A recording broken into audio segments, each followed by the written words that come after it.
أعوذ بالله من الشيطان اللعين الرجيم بسم الله الرحمن الرحيم الحمد لله رب العالمين والصلاة والسلام على سيد الأنبياء وخاتم المرسلين سيدنا ونبينا بالقاسم محمد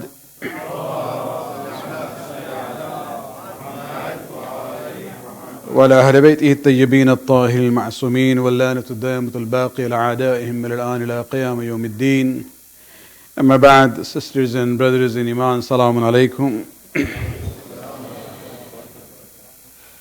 We have been looking at the story of Prophet Musa alayhi salam and his meeting with Hazrat Khizr.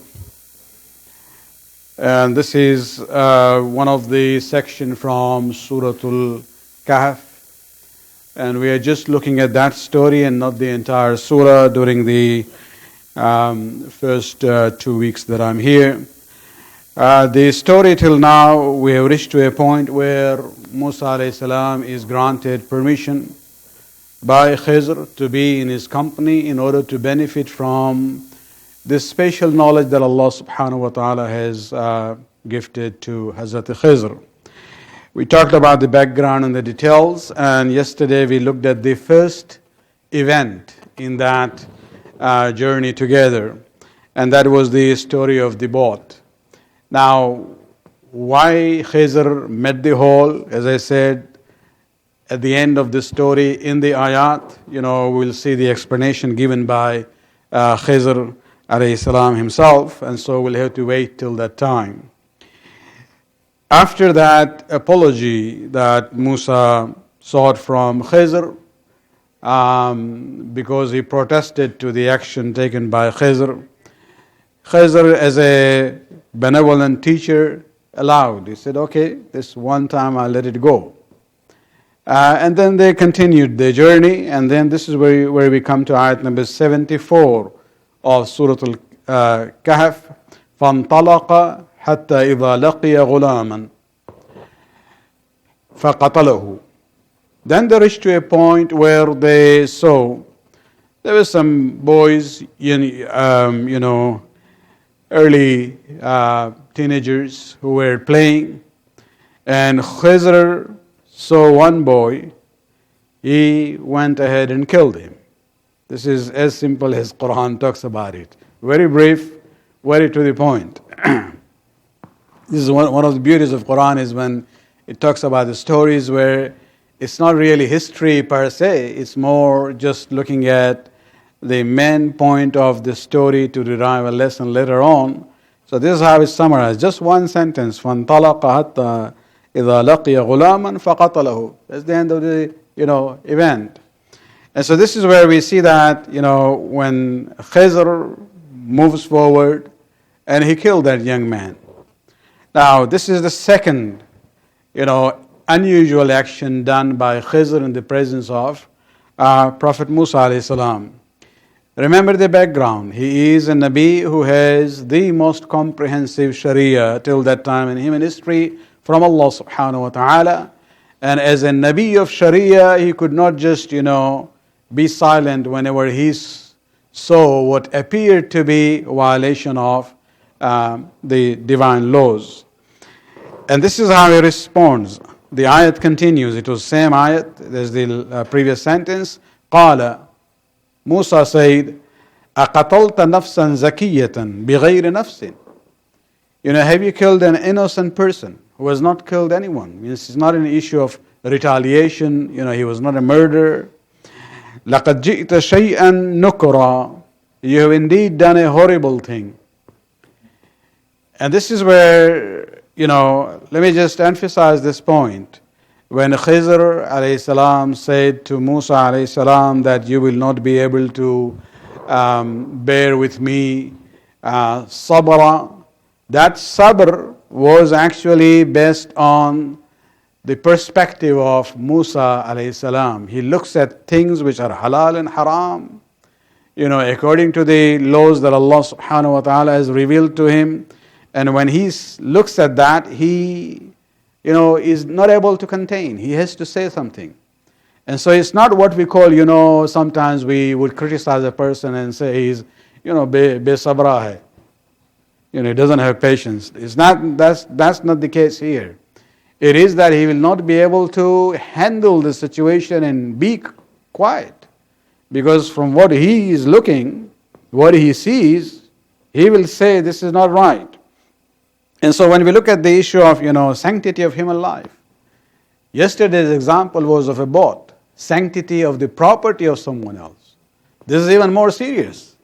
Now we are talking about sanctity of the life of a person, which has, utmost importance in the Sharia of Musavi as well as the Sharia of Muhammadi. And this is where we see that, he, based on his instinct, immediately protested without even thinking about it, that I've been told to be quiet. Although it's already happened in the first case, but again, his instinct basically forces him to speak. And this time he uses even more stronger words. He says, لَقَدْ جِئْتَ شَيْئًا نُكُرًا. Yesterday it was imra. That was something, not good, but this is taking a life. And so he's saying, we have done something which is very horrible, very severe as far as the violation of the laws of Allah subhanahu wa ta'ala is concerned. So let me just slightly digress here before I continue the next ayat. Just a take from this incident and the way Musa alayhi salam reacted. Remember, when it comes to sanctity of human life, this is there in the divine laws from day one.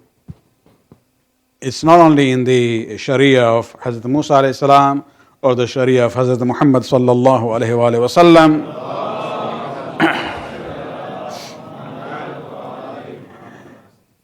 There is a very famous ayat people read, but they do not actually realize that there is a background to it, there's a context to it, and that is in Surah Ma'idah, where Allah subhanahu wa ta'ala talks about the story of Habil and Qabil, the story of the first murder in human history. And after talking about it, and that's where the example comes in, that Qabil, after killing his brother Habil, since this was the first mayyit, didn't know what to do with it. This is what Allah subhanahu wa ta'ala sent two crows who fought, and one died. And then the crow uses its feet basically to put dirt on the other one. And so this concept of burial is there from day one. It's not something which only Islam initiated. That's why in the Sharia we don't have this concept of cremation. Cremation is burning of a dead body. For us the concept of burning is something which happens in the akhirah. We don't want to do that to any human being. No. That is the matter. Allah subhanahu wa ta'ala desires that. But there are religions and cultures who have that method. And so that story of Habil and Qabil has many, many lessons in it. And one of the things, immediately after that, Allah subhanahu wa ta'ala then issued this statement, Man qatala nafsan bighayri nafsin aw fasadin fil ard ka'annama qatala an-nasa jami'a. You hear this ayat many times, that whoever kills a soul, who is innocent, has not killed anyone, or have not created great chaos in the society, they are not mufsid fil ard, then killing that one innocent person is كَأَنَّمَا قَتَلَ النَّاسَ جَمِيعًا. It's as if that this murderer has killed the entire humanity. This is the sanctity of human life, the importance given to it. And its opposite of that is, whoever rescues a human life, it's as if he has rescued the entire humanity. Of course, that you can then go into batini tafsir and ta'wil, where even rescuing a person from kufr and shirk to Islam is also, rescuing the soul of the person. And it's only after that Allah subhanahu wa ta'ala, it's interesting in that context, Allah subhanahu wa ta'ala says that it's based on this I have sent down the laws. that you are not allowed to take, and he says these are the laws which are there in the Torah. And exact words which are there in Torah even now have been quoted in the Quran, in that section in Surah Ma'idah, ayat 30 onwards, the law of retaliation, life for life, tooth for tooth, and the entire thing. And that is what Allah subhanahu wa ta'ala says, it's based on that I had revealed to Bani Israel in their book. This is the law of retaliation, which means you cannot kill anyone who has not done anything. If you kill an innocent person, it's like you have killed the entire mankind. And this is something which is, given great importance, even in Islamic laws, when we talk about in this section of judiciary. When Muslim judges are trained, one of the things that they have to realize that yes, in Islamic penal code, there is capital punishment. There are cases where a person can be put to death for some crimes or sins. But the judge has to actually use maximum caution in passing that judgment. There is a principle in the Islamic Sharia when it comes to the justice system that the judge has to look at all possibilities of averting capital punishment. If there is any doubt there, that will not be exercised. And so that's also, even on that level of judiciary, power, that caution is put there. And so let me connect that to the current situation that we see in Orlando. Last week we had this high-profile funeral of Muhammad Ali, the famous boxer. Probably in American Muslim history, after Malcolm X, he is the most famous Muslim figure as far as projection in the public image is concerned. And being a boxer is one thing, but as I had said in the Friday khutbah, that he was not only a strong man physically, but he was also very strong in his character. His refusal to be drafted into Vietnam War, even if he goes to jail because he believed that to be an unjust cause. His statements and stand for the civil rights of the Afro-American people, his statements and actions against racism in America, these are very positive things. You don't always see sports figures having that kind of character. And that is what we have to see. And that was Islam in Muhammad Ali. That was the Islamic character coming out. Even his insistence that don't use my previous name. That was name of a slave. I use my free name, Muhammad Ali. And it's interesting, he chose Muhammad and Ali. I don't know whether he was, although I've seen his pictures visiting Najaf, Karbala, as well as Mashhad. So what was his mazhab, I don't know, but he had some understanding of the Shia philosophy also. And so that actually generated very positive feelings, even in the media, in the public circles, in the political circles in US, as far as Islam and Muslims are concerned during his funeral. All of a sudden we see a fellow with a Muslim name goes to a club and kills 50 people. And this is where you start thinking what's happening. All that positivity about Islam and the image of Islam, all of a sudden is short-lived by the action of someone. What those people were doing, their lifestyle is not acceptable by us. Our Sharia doesn't believe in that. That's all.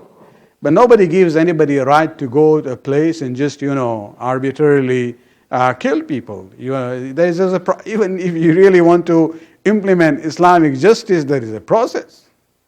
First of all, it's not a Muslim country. It doesn't have an Islamic government. You are nobody. Who gave you the authority to get the gun and start killing people? And this is what feeds into the fodder of Islamophobia. They will exploit this, and you will see that unfortunately, whatever positivity that we had last week, will be overshadowed by that. And this is where we have to realize when we talk about dealing with the human life, this is a very serious issue. What is happening with the attitude of the Taliban, Al-Qaeda or Daesh, it's the same issue.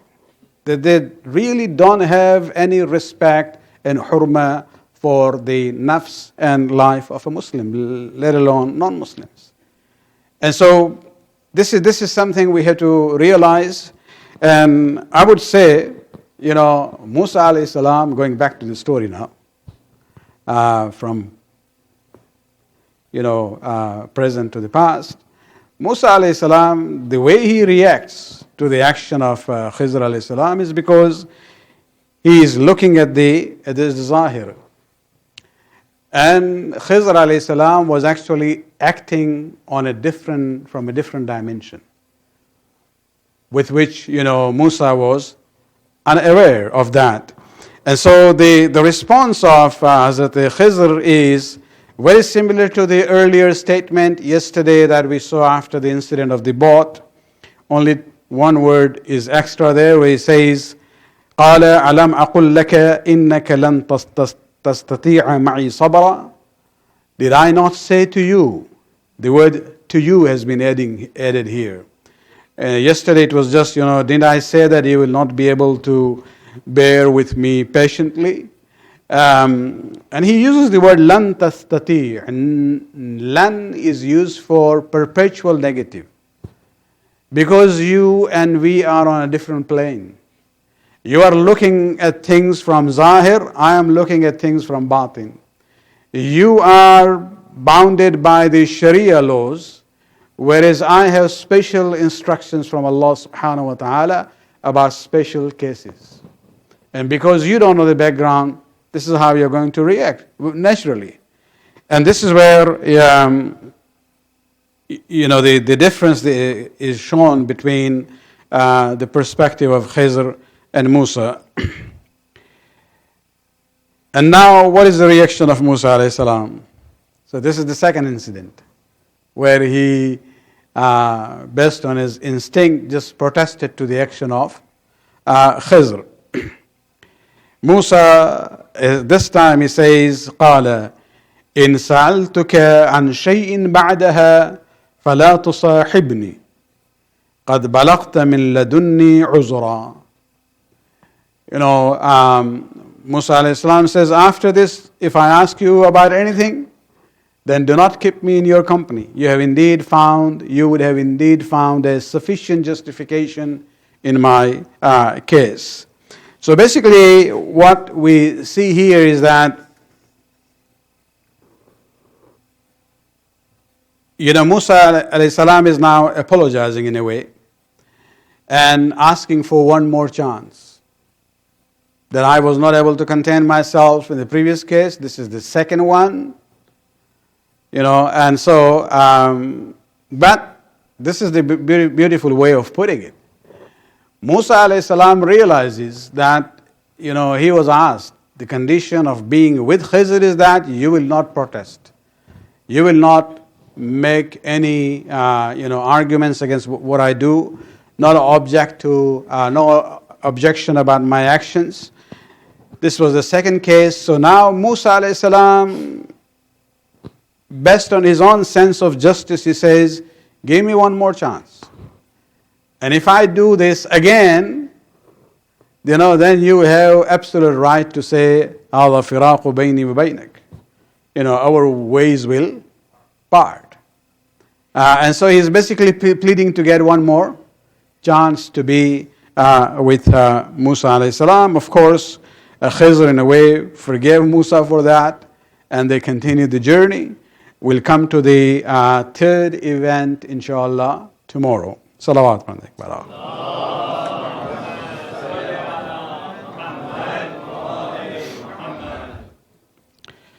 We still have a few minutes, so what we'll do is we just go through some of the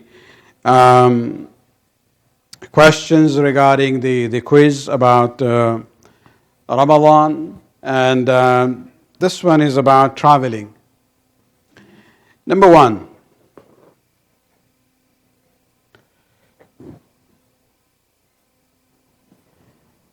Hameed, the bus driver, travels frequently from Toronto to other cities in North America.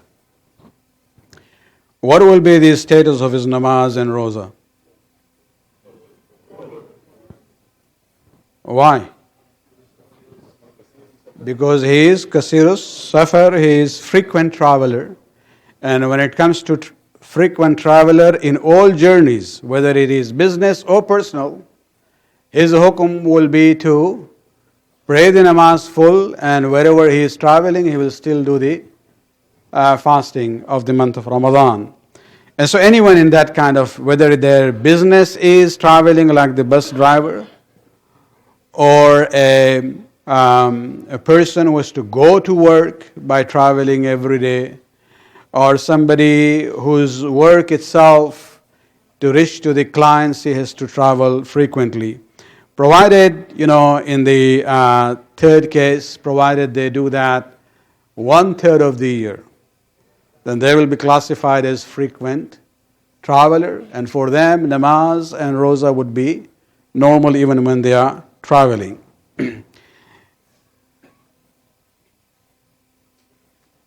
So the second one, Bashir lives in Toronto, works in Kitchener, and commutes every day. This is simple, I already said the answer. Okay, so he has to do his namaz and roza normally. Mustafa regularly visits clients around Ontario to service their computers. He's a technician. So his fast would be valid. There are some ulama you will see they just came for one day, but they are still, doing full namaz. Especially those who travel quite a lot. Muharram, Safar, they are out. Shaban, Ramadan, they are out. So it's already 1/3 of the year they are traveling. So they become Kasiru Safar, and wherever they go, even if it's for one day, they will be doing full namaz. There was one question which was asked last week, and even somebody brought it up yesterday. So this is just a question for you. Think about it. A person by the name of Hameed flies from Toronto on Sunday, which is today, at 2:55 p.m. And this is actual timing of the Air Canada flight. Arrives in Beijing on Monday at 4:05 p.m. Because of his direction of journey, he is flying west. So he's actually traveling all the way when it's daytime. Even when he crosses the international date line, it's other day, but it's still daytime. And so basically what you have is, because he left Toronto, his home, after Zohar, so he has to fast that day. So his Sahri started, until his flight time, it was already 11 hours, 25 minutes. And these are real times here. The flight duration is 13 hours, 40 minutes. He reaches to Beijing, it is 4:05 p.m. And so it's not Maghrib as yet. So from his arrival to sunset there, it is 3 hours, 39 minutes. Total fasting for him on that day is 28 hours, 44 minutes. So what does he do?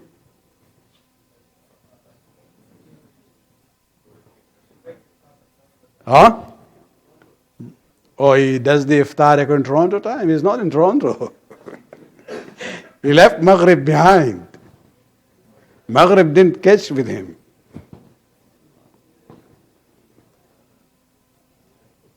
This also applies when you travel from Europe to Canada, for example. Because you are traveling this way, the first option would be for him to try to get a flight before Zohar. So he's a musafir. He can't fast. So it's okay. He can have his meal entire, 13 hours journey. Or if there is no flight before Zuhr, the other option for him would be, in the morning he travels from Toronto, goes to Hamilton or somewhere else, has a breakfast there. He's allowed to do that because he's already musafir there. And then he comes back. Because he had breakfast, he cannot have the fast on that day now, even though he's coming back before Zohar time. But because he ate outside, his roza is gone, and so it will be okay for him. And if you don't use the first or the second option, then you will have to maintain your fasting as much as you can bear. The time that you realize that, okay, I can't bear anymore, at that time you will be allowed to break your fast. And in all these cases, the only thing wajib on that person would be to do qada later on. Okay, because Islam is a religion of, yusr and not usr. Allah subhanahu wa ta'ala doesn't want to put people into haraj and difficulty. This actually also applies to, sometimes people say, Maulana, I'm fasting, but I don't want to miss, it's Ramadan, barakat of Ramadan. The issue is not that what I like. You don't get a barakat when you fast when you are not supposed to fast. Oh, but I'm traveling, it's just, 5 hours flight. But if you're going before Zohar, you cannot fast. Well, I'm going in business class. It doesn't matter. Even those who traveled in camels during the days of Rasulullah sallallahu alaihi wasallam,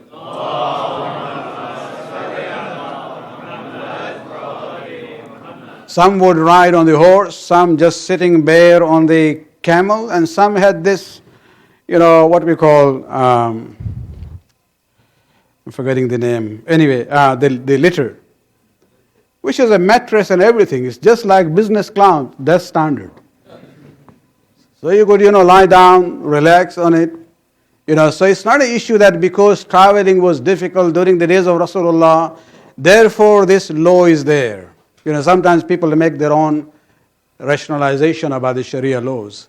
But because now we have advanced, means of transportation, so this should not apply, I should be allowed to fast. No, this is, if it is a case where you are not allowed to fast in traveling, and if you fast, it's not only that it will not be acceptable, it will not be valid, but it is sinful. Because you are rejecting the grace of Allah subhanahu wa ta'ala. He is saying, well, I'm giving you this concession, go, and you're saying, oh, thank you, I don't want. We are abd and he's Rabb. When he says that, this is what we have to do. Because the whole process of fasting is basically to become more obedient servant of Allah subhanahu wa ta'ala. Let me quickly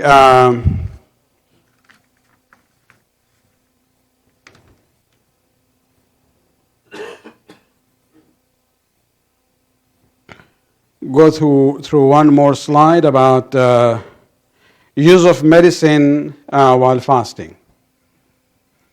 We get these questions all the time. It is there in the booklet that we have distributed, but it's just a reminder for that. Mustafa is not feeling well, and if he eats and drinks medicine, we're talking about eating and drinking, then his fast would be invalid. Of course, there is no kafara at the end. He just has to do qada. Sakina is fasting, but she needs to use puffer or inhaler for her asthma. The fast would be valid because the air basically is going, the spray is going to the lungs and not to the food passage. Hameed feels very weak. The doctor uses IV drip to administer nutrition, not through the mouth.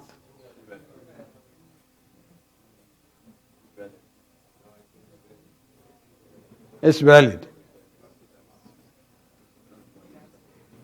Yusuf was given antibiotics through a drip.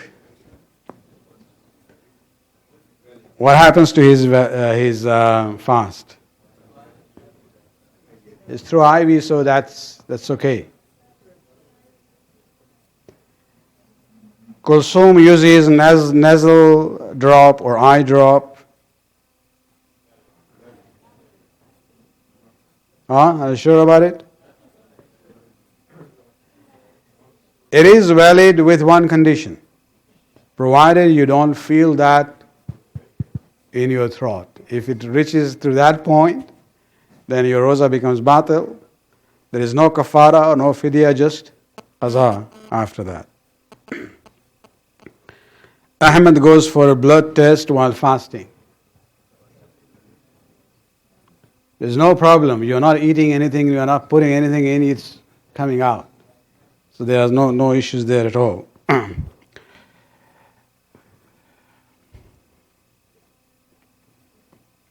Okay, we have 1 more minute. Any question on that? Injection or vaccination is okay, there's no problem. Huh? Insulin also would be okay.